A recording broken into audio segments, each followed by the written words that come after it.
Chrystia Freeland to work in some capacity for Ukraine, which is totally unacceptable. I'm going to react to this video here. I will be reacting, probably cutting in quite a bit, but I mean, this is just so unacceptable. She says that she's going to, I think, resign in like the weeks to come, but you should not be able to do this until you're already resigned. This is just totally unacceptable. I'm trying to be nice. Well, Chrystia Freeland has taken on a new job, one that has her stepping away from an advisory role to the Prime Minister and eventually resigning her seat in the House of Commons. Freeland has been appointed an economic development advisor to the President of Ukraine. Volodymyr Zelensky announced the position today. I mean, this is so insane. How do you not accuse somebody of dual loyalty when this happens? This actually makes me very upset, and Canadians will just accept this.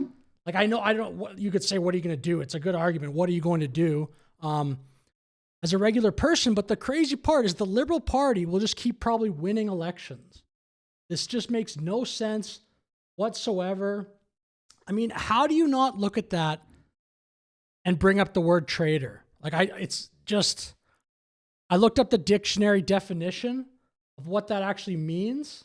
I'm just going to pull this up here, because I'm not even accusing this, just to be like,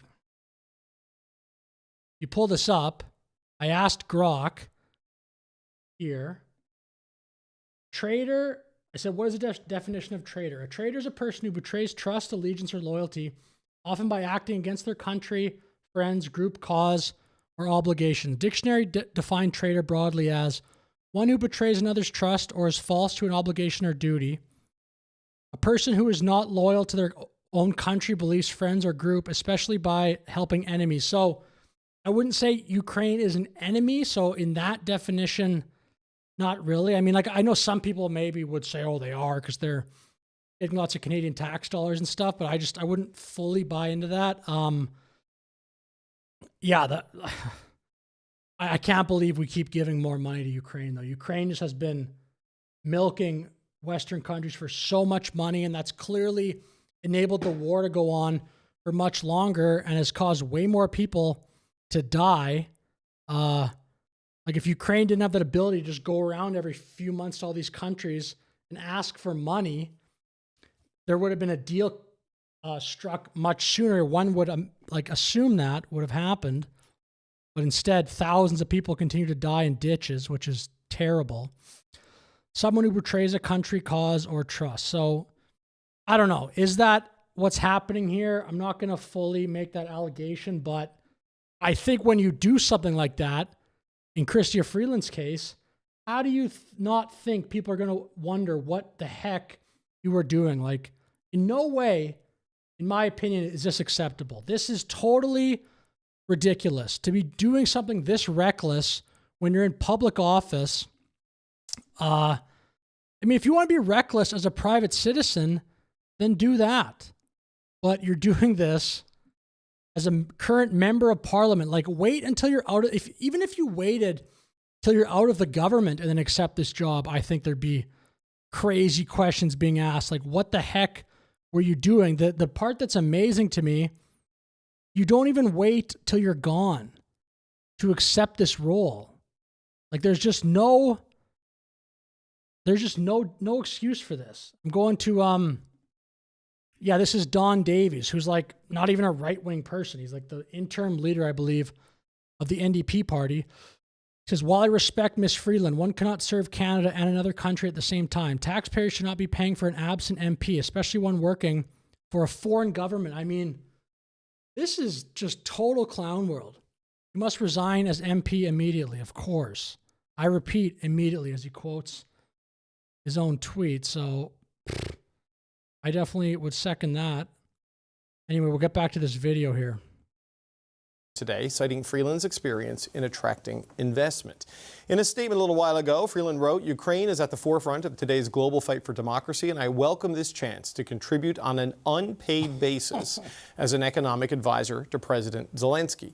Is that supposed to make it okay? Are we all supposed to just buy that there's no benefit for Chrystia Freeland at all in this arrangement? Just going to be unpaid or in perpetuity? Like, Again, like this is just so reckless. Is that one word there? Oh, it's unpaid. Supposed to like massage all this other crap, all these questions, all just the blatant, transparent. I mean, I'm trying to be a little bit more polite here. I don't want to get too aggressive, but this actually really bothers me as a Canadian. Freeland announcement that she will be resigning in the coming weeks came The part that bothers me the most is she just obviously feels like this is appropriate. Like, oh, whatever, Canadians will accept this. I think Canadians have gone way too tolerant of what looks like insane corruption. I'm not saying that it is, but how does it not look like that? After criticism from the opposition.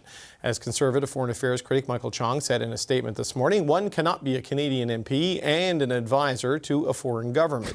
She must do one or the other. She should resign as advisor or as MP for University Rosedale. Immediately. And no, she shouldn't. This is actually not even strong enough. She should have just not even done this. She should have waited until you're out of government. Even then, there'd be questions, which there should be, but then she could say, well, I'm a free citizen. I can do what I want. I worked for the government before. Now I no longer do. To do this while you're in government is just such a reckless slap in the face to Canadian voters. It's just saying like, well, this is, I'm sure on some level she realizes that this is ridiculous. I mean, she must, but she obviously feels like Canadians are just stupid enough, not even stupid, but just, I'd say passive enough to go along with this. I think there's so many people in Canada who just complain. If people just complained, I think things would get better. That's all I think would need to happen. Imagine if this happened in America. The Americans would rightfully be furious at this. All the right-wing podcasters, even the left-wing ones, I think, would be like, what? I'm like 99% sure that's true. I think this would even be a bipartisan issue in America. And it kind of is here, but I just don't think it'll get nearly the right amount of media attention that this should be like. This should be just, Chrystia Freeland is totally shameful for this. Now, Freeland announced in September she would not run in the next federal election, but her resignation means there will be a by-election sometime soon, and this is a minority parliament, so that's going to be fun. We're going to start there with the power panel. Supriya Dwivedi was an advisor to former Prime Minister Justin Trudeau. Brad Levine is a former national campaign director for the NDP. Okay, I want to make one more point in this panel before they go around. This would be my main criticism of CBC, which of there would be many. I assume this panel, I don't know how many people are going to be on it.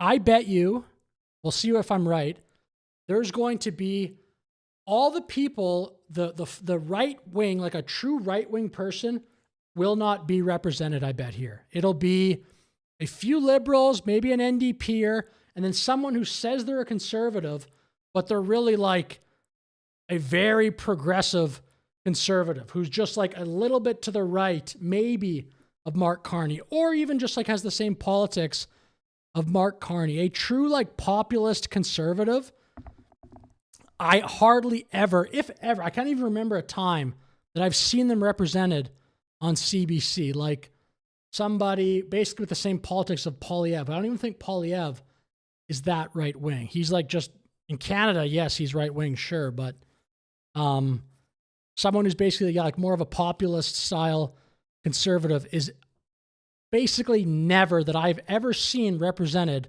on CBC. And sometime soon, and this is a minority parliament, so that's going to be fun. We're going to start there with the power panel. Supriya Dwivedi was an advisor to former Prime Minister Justin Trudeau. Brad Levine is a former national campaign director for the NDP. And here with me in the studio, Kate Harrison is a conservative political analyst, and Rob Russo is the Canada correspondent for The Economist. Okay, so I don't know what the fourth guy is. If his politics were not mentioned, this woman in red apparently is the conservative. Let's see how conservative she actually is. It is good to see you all. Supriya, when we were starting this day, I thought we'd be talking about this sort of issue of how can you advise two governments at the same time, and should Freeland step down? So she's no longer advising Mark Carney, and I'm told that like that's even a question. By the end of this month, she will step down as a member of parliament. What do you make of the way this was handled? I mean, look, it was obviously not flawlessly executed, right? I think the tweet that Ms. Freeland had put out just, about an hour ago or whatever, and then had the prime minister quote tweet her, congratulating her on her new role. Probably should have happened at the time that the announcement was made, earlier in the day, when it was announced that she was going to take that role, because, Michael Chong is absolutely right, as well as the critics. You can't be a sitting MP while also taking jobs with the foreign government, even if that job is in fact unpaid and is on a voluntary basis, and is supposed to be not a full-time gig. Just the optics of it alone, even if it doesn't run afoul of the Conflict of Interest Act, the optics alone are terrible. And it shouldn't be too much to ask of our parliamentarians that they don't treat being an MP as an effective side hustle. So, Brad, does it matter that? Man, this is incredible. I mean, I don't mind the answer, but I just don't think it's, like I said, it's not nearly. I don't mind that answer from this woman on screen, but a lot of, I think Canadian politics, the Overton window in Canada has gone pushed so far in the direction of center leftism. I don't even think it's full on leftism. In some cases, you could argue we've gone crazy with the climate stuff. Canada has, and then crazy with immigration for sure, but I don't even know if that's a left-right thing. I think it's just terrible policy, and that's a whole nother thing. But the Overton window in Canada, I think, has been put a true right-wing position in Canada is generally not represented. I think the obvious point of view, the obvious position on this one is she should have never done this. It should have been 6 months after she was out of politics. Then if she took it, then we could have a debate on whether it was the right thing to do. I would still say the answer would be absolutely not. But the fact that she's doing this as a member of parliament is just unbelievable clown world. That it's Ukraine and that it's President Zelensky, because there is real merit in the argument that you can't sit in the Canadian Parliament and work for another country. But does the context change that, or is it just one had to go no matter what? Yeah, one had to go no matter what. But I think that most people want to see Chrystia Freeland succeed in helping Zelensky and the Ukrainian people reconstruct if there is a peace in the near term. So I think a lot of people are rooting. If it was for another government, let's say, Sure, but I don't why is that things that even Canadians should be thinking about? Canada has its own problems. Sure, but I don't think the average Canadian, if they're being honest, actually gives a fuck, because Canada has massive problems that need to be sorted out quickly. Pick a European nation or even a non-ally, I think a lot more people would be upset. But listen, I believe that with her statement just before before Power and Politics started, excellent timing. But I think it takes a lot of wind out of Mr. Chong's sails, and I think the Conservatives are going to have a hard time picking this apart. Now, I mean, if the Conservatives were good at their jobs, they would have a totally easy time picking it apart. What Chrystia Freeland here did is awful. The real question now is, she says that she is going to resign her seat by the end of the month, but its effective date is something that is less than clear. There are some important votes. When the House reconvenes on the 26th of January, we still have some confidence motions in getting over in the first number of weeks. I would be looking for when that effective date does kick in. Now, at the other hand, I am also... so Chrystia Freeland is going to be in Parliament voting on stuff even after she accepted this job? Is that what he's saying? It wasn't exactly clear, but I think that's what he just said there. That would be... I mean, this whole situation is totally brutal. I think much of Ottawa is thinking similar, that we're not done with opposition members of Parliament moving from the opposition benches to the government benches, which would then, I think, make the vacancy of University of Rosedale less important for any confidence motions that are coming up in the near term. So well, yeah. I'm not predicting that this minority parliament will fall because of Chrystia Freeland's announcements today. Yeah, President. So obviously that perspective is very left. Again, that guy didn't, I don't think, make his points very clearly. Did he kind of imply that more people are going to cross the floor from opposition parties to the Liberals. Again, like, I just don't think that guy made both of those points that he made very clear, but for that reason, I'll move on. Zelensky brings down Kearney government is what Brad Levine is saying. I think. No, that would be two for Chrystia Freeland. Yeah. Her batting average is pretty good. On January 6th is tomorrow. 1 year anniversary of the Trudeau resignation. But look, I take from my conversations, it won't be setting a date for departure, Kate, in the coming weeks. It'll be gone in the coming weeks. So gain a Michael Ma, lose a Chrystia Freeland. There is interesting math there that we can talk about in the next go around. But what do you make of this? Brad says the floor crossing in Canada, just the concept of that is so stupid too. It's hard for the Conservatives to pick it apart. You're a Conservative. You want to pick it apart. Yeah, with glee. I think a reference to resign is not a resignation. Yeah. And this is something based on this network's reporting that was communicated to the Prime Minister before Christmas, and no action was taken. And I think it's because the communications for the Carney government around a majority government or the prospect of a majority government become more complicated with this announcement today. And that's why there was a lot of heel dragging about announcing it. I also think that it's not fair to the constituents in University Rosedale that, she has this vague allusion to resign. We don't quite know yet when, while also in parallel advising the Ukrainian government. So either she needed to It's so bizarre, man. In what world is this okay? Again, if you want to be reckless as a private citizen, say maybe you work at like TD Bank, and then you're also on the side, maybe you're not supposed to, whatever, advising the Ukrainian government, that's one thing. An elected official, this is just so bizarre. Have properly resigned when she conveyed to the Prime Minister that she was accepting this appointment, and it was effective immediately, and a by-election needed to be immediately called, or there should have been a deferral in accepting that position with Ukraine. But right now, the way this looks is very much the way it seems, which is that the government has intentionally heel dragged on this issue and tried to delay and defer an announcement on it because they would rather be able to puff out their chest at the prospect of a majority government, which slips with today's announcement. How do you see it, Rob? I don't think what she said there was critical enough. It was fine, but it wasn't like, it should be way more fiery of an answer, I think. Let's see what this guy says. Less seemly and messier than it needed to be. And there are potential repercussions for that. That's not the issue, though. It's not the way that it was communicated. It's just the fact that it happened is the problem. But I haven't heard that much pushback on this panel yet. For those of us who might support robust and continuing enduring support for Ukraine, we've avoided the absurd in that we would have an economic development advisor to Ukraine, as well as somebody who was responsible for representing Canada when it came to Ukrainian reconstruction. Yeah. She could have called a meeting with herself, conceivably. Yeah. And so that absurdity has been put aside. But there's a fair amount of cynicism, particularly among the people who we might call sort of Maple Leaf MAGA types when it comes to support for Ukraine.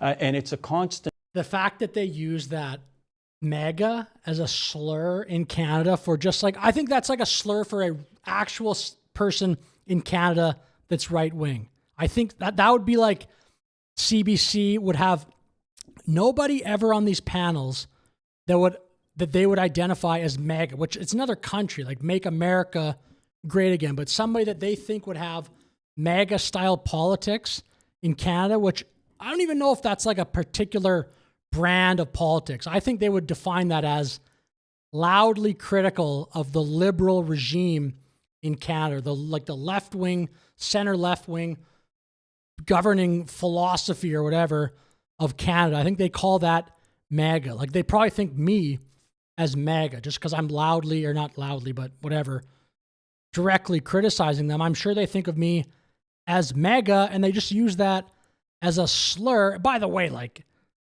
I think Trump's an effective politician, so you could say that if you wanted, but it's not even like, I don't live in America, so, but, yeah, there's like this crazy Trump derangement syndrome, and the fact they use MAGA as a slur is so funny. Support for Ukraine. And it's a constant battle to try and make the argument. I think the argument is crystal clear. These are people who are fighting off a dictator and people who are doing a very, very difficult job so that many of us in the West don't have to send our own flesh and blood over there. And this had the potential to... It's called the Atlantic Ocean, bro. It's called, oh my gosh, Europe could say that. If you live in Poland or you live maybe Germany, France, like a little bit closer, you could say that, but it's called the ocean. The virtue signaling is out of hand. And I mean, yeah, just it's more tax dollars going over there every time he comes over here to ask for money. Fuel that kind of cynicism. I think we've avoided the worst of it, but it raises those kinds of questions. But, you know, so Priya, just not to bring math into the conversation, but it's a minority parliament, so math is kind of always at play here. They were one seat away, pending any more surprises. Now they're going to be another seat away when Chrystia Freeland leaves. There are still these other diplomatic appointments that we expect Bill Blair to go to. So I think I was correct, though, on my initial assessment of the panel. I don't see anybody on here that's like a true right-wing person that I would say.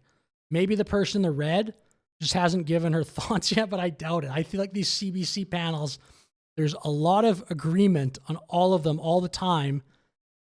And like the other side, the other point of view in the country, which I think a lot of the CBC execs and just a lot of like the center-left people in Canada want to pretend doesn't exist.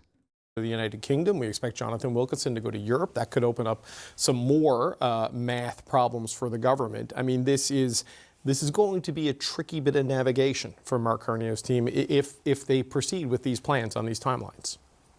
I mean, it's a good thing we have a nerdy prime minister who's good at math, then I guess, right? It helps. Able to rejig the board a little bit. Yeah, look, I think everything you're saying is right, and I don't think the prime minister or those around him are, you know, left out of the loop of that fact.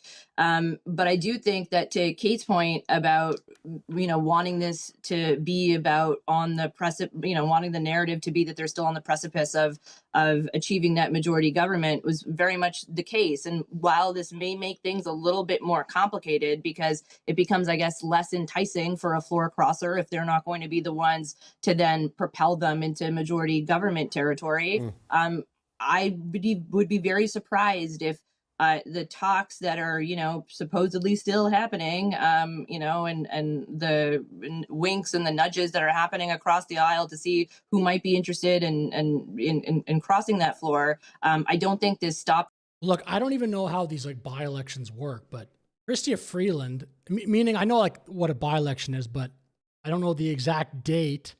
Like how long will that seat be vacant at all? If it is, again, like I'm pretty ignorant to some of this stuff in Canadian politics, I'll admit that, but I know where that is. Like Chrystia Freeland's riding is in Toronto, from what I can remember, University Road. I think that's downtown Toronto. I don't think that a conservative right now would win that seat. I think it would just be the next liberal up. I mean, I'm sure Chrystia Freeland has been winning that seat by a ton of votes, but I mean that there was that by-election like a year and a half ago now when conservatives had momentum. I think in like a suburb of Toronto, the conservatives actually won. That was like very surprising, but times are different now. The polling, conservatives and liberals right now are pretty close. So I would assume that whoever runs in that riding next from the liberals will have a huge advantage. That in their tracks. I think it might get a little bit more difficult, but again, you know, and I'm sure we'll talk about this at some point, but given what's happening in Venezuela and given the conservative reaction, the immediate reaction to what happened in Venezuela, you know, I don't think it makes Mr. Poilievre look like he's ready to be a G7 leader. I think it still makes him look like a campus conservative. And if you had concerns about Pierre Poilievre, what's the problem is that Poilievre is happy that Maduro's not there, which is like pretty much the position of many Venezuelans I've seen online. I don't know exactly, of course, what she's referring to, but I'll assume it's something to do with that. I think Poilievre had a fantastic response to what happened in Venezuela. And my like main criticism of Poilievre is I think he was playing the CBC game for a while and trying to be liked by a bunch of these people who are never going to like him. They're always going to favor the Liberal candidate. So I like when Poilievre stands his ground and says what he thinks. Like, I think his response to the Maduro capture was the right one. And I think the fact that he doesn't care that he's going to probably get criticized by the Liberals of Canada is actually a good thing. And I think a strong leader would do. The Christmas break and these last, few days haven't exactly dispelled those notions. Okay, we are going to get to that in a second. I just want to do one more round just on this because Brad, Scott Anderson, who's a Conservative member of Parliament for Vernon Lake Country, Monashee. But I mean, I've been pretty much correct that like there's an undertone of disdain for like actual conservatives at CBC that is always prevalent. That MAGA, even like the use of the slur as MAGA as a slur from that guy goes totally unchecked. No one blinks. They obviously all, on some level, agree with that, you would think. And then the other person saying, "Oh, is Poilievre a campus conservative for what?" Because he didn't give you the answer that like your style of politics would give you, and then just no pushback. The so-called conservative on the panel doesn't butt in there and go, "Whoa, what do you mean by that?" I liked his response, so I don't know. She didn't say anything. Posted on Facebook that he was approached by Liberals to join. We invited him on the program. We were told his statement stands. Mr. Anderson, who I've not met, that he supported the ostrich farm, for example, and things. It doesn't strike me as the Prime Minister, and his the profile doesn't fit the profile of who they're trying to recruit. But they're down one. They're now still seeking other people. I mean, what's your read on where that stands? Yeah, no, I don't know. If Kelowna Lake Country Member of Parliament is the next best fit, I think we're running out of Conservatives in Atlantic Canada, David. What's this guy looking at? He keeps looking to the left. Move over to Carney. There is no question that there is an all-out effort by the Liberal government to pick off Conservative members of Parliament to cross the floor, and to do so before the Conservative convention. That was the case before we broke for Christmas. That is the case as we come back from the break. And I'm still of the opinion that that there will be news made in the coming short weeks about Conservatives coming over. But again, not New Democrats. No, certainly not New Democrats. No. Conservatives coming over, as was the case we saw with our friend from Nova Scotia there in the late fall. Yep. So that's also part of the equation that Mr. Carney and his close advisors are considering. I feel like this guy's adding nothing of value to the conversation. No offense, buddy, but say something interesting. As they go forward, and they're thinking of the University of Rosedale. And again, we don't have confidence motions every day. The Liberals just have to get through all of the remaining budget. We've already seen both Conservatives and New Democrats not want to oppose the budget, but not trigger an election on it. So I don't know what's changed since that time, but I'm not counting on these confidence motions coming up on the budget from last fall to still be a threat to trigger an election. And then we don't have confidence motions every day. He's got 6 months to call it. He could go early, and he could do North Van, Scarborough, and University of Rosedale. Again, with the poll as they are today, likely Liberal. Yeah, this guy's kind of boring. I'm not going to skip ahead, but I want to make another point quickly on the Venezuelan oil thing. It's a long point, but I'm not going to go. I'm not going to go long into this. I have lots of thoughts, but I'll just keep this brief here. That USA getting Maduro, and then if they say, "Oh, Trump says we're going to run Venezuela," whatever happens there, if oil is a little bit of the calculation there from the Americans, that puts even more pressure on Canada, and Canada should have more urgency to actually build the pipelines to the coast, like at least the pipeline from Alberta to BC to ship the oil to Asian markets and stuff like that. But Canada just loves, there's so many nasty words I want to say about what Canada's mentality is throughout this. You say elbows up on one hand, and we need to diversify away and be less reliant on Americans, but then you don't want to build pipelines. So you cannot literally have it both ways. Oil is actually more important for sure to the Canadian economy than even the American economy. The American economy, like any economy, it's very important, but Canada, it's such a big part of our GDP to be like, oh, well, the climate change, the Indigenous leaders don't like it. Some of them obviously would, but And then to be like anti-pipeline, but also we need to diversify away from America. They make another move that could potentially make them even more of an oil superpower. So what are we doing in Canada? Let's just, what's the strategy if we're not going to build these pipelines? I, by the way, do not think those pipelines will be built. I think the anti-pipeline crowd has way more courage. They're way more confident in their climate change crap than the people who are pro-pipeline. I basically think the people who are pro-pipeline, like myself, need to be more vocal about it. Just say that. Just like show your support in public, not behind an anonymous account on Twitter, with your face, make a video, build the pipeline. I think if people had more courage, I think the majority of people, for sure, would be in support of it. That's what I would guess. But the people who are anti-pipeline are way more courageous right now in Canada. I think that's just ultimately, unfortunately, the truth. Holds and to bring in some fresh blood. He could do those quickly. He could do those slowly. But I honestly don't see the pressure. I'm not trying to make any case for the Liberals. But my goodness, I think there's a lot of other big things that are happening that that are more likely to transpire than a general election this spring. Okay, the Brad Levine Decision Desk has called those seats for the Liberals. But Kate, how big, just as quick thoughts from you and Rob, how big of a problem is this for the current Liberals, you think, going down one more with what lies ahead? Well, the numbers game is going to be a challenge for weeks and months to come. Even in a scenario where they did get a majority by one. Again, somebody falls ill or somebody needs to resign for personal or family reasons. We're having this conversation and debate all over again. So it's a setback, but this is something that the government, based on the nature of the configuration of Parliament, is going to have to deal with. I think, just back to the matter of Freeland, we should be looking at this agnostic of Ukraine, just to Rob's point. If she were, although it would be very unlikely that the United States, perhaps under this particular administration, would be asking Chrystia Freeland for financial advice or any advice, if she were to serve the U.S. government, for example, her resignation would be demanded immediately.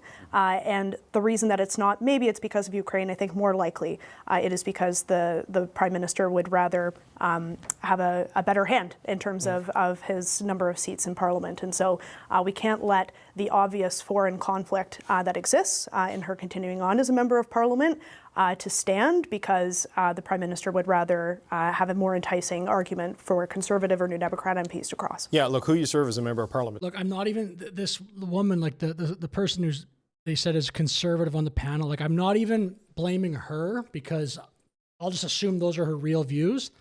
This fits totally my mental model of the conservative that gets on the CBC shows. Just kind of gives her point of view, but she's not interrupting people. She's not contentious. She's polite. It's just like sort of a conservative point of view, but it's like there's no aggression in her voice. It's not combative. That's totally my opinion of CBC, that they'll get a conservative on there that's like polite and kind of they'll think provide balance, but this in no way is a panel that I would consider representative of Canadians. Like, yes, you need the left-wing point of view, sure, but that's clearly overrepresented at CBC. Get some other people in there that maybe the person that's on there is kind of like a rude jerk, but show Canada, CBC is a taxpayer-funded program to a huge extent. It gets a lot of taxpayer money. A lot. That's like that's like probably an understatement. I think it's like, anyway, the percentages, it gets a lot of money from taxpayers.